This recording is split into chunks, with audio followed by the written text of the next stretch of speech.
देखो pulse polio कार्यक्रम गोटे सफल कार्यक्रम एवं यह माध्यम आम पोलियो को इराडिकेट कर सारी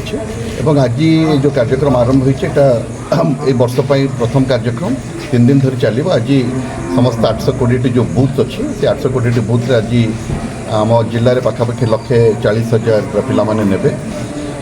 0 to 5 years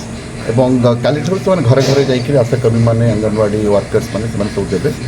तेणु आम आशा करुचु जे जो एटा गोटे preventive measure to check polio attack for the children एवं मु आशा करुच्ची समस्त व्यक्तिविशेष मानक आपको सहयोग मिले आम पिला एक सुस्थ जीवन जोगे देवाई गोटे पदक्षेप सरकार करो। यहाँ 3 दिनिया इंटेंसिव पल्स पोलियो इम्यूनाइजेशन चलती 28 28 बूथ स्तरीय दिज्व आम बूथ दिया